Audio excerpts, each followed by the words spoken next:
सुदूरपश्चिमलाई जोड्नै सकेका छैन। सुदूरपश्चिम त्यो दिन जोडिन्छ जुन दिन सुदूरपश्चिममा एकदम धेरै कलाकार हुनुहुँदो रहेछ। 8 लाख सब्सक्राइबर भएको, 1 मिलियन सब्सक्राइबर भएको, तर त्यो गीत काठमाडौँको चोकचोकमा बज्दैन। जुन दिन सुदूरपश्चिमको गीतहरू काठमाडौँको चोकचोकमा बज्छ अनि बल्ल जोडिन्छ सुदूरपश्चिम काठमाडौँसँग। सुरुमा त गीत बज्नु पर्यो, त्यसपछि आवाज बज्छ, त्यसपछि माग पुरा हुन्छ। सुन्दा सानो जस्तो लाग्छ, तर त्यो हो राष्ट्रिय स्वतन्त्र पार्टीको एजेन्डा।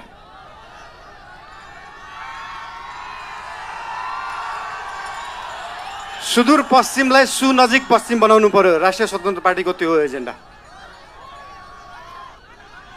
तपाईहरुलाई आज यहाँ आएर भेट्न पाइयो, धेरै खुसी लागेको छ। म धेरै बोल्ने मान्छे होइन। राष्ट्रिय स्वतन्त्र पार्टी तपाईहरुसँग यहाँ भोट माग्न आएको होइन, काम माग्न आएको हो। काम दिनुस् है। तपाईहरुले भोट दिनु भएन भने पनि राष्ट्रिय स्वतन्त्र पार्टीले सुदूरपश्चिम बनाउँछ।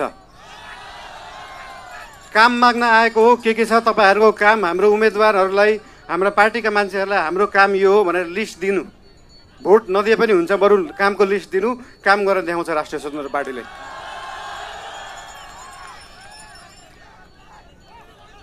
हजुर,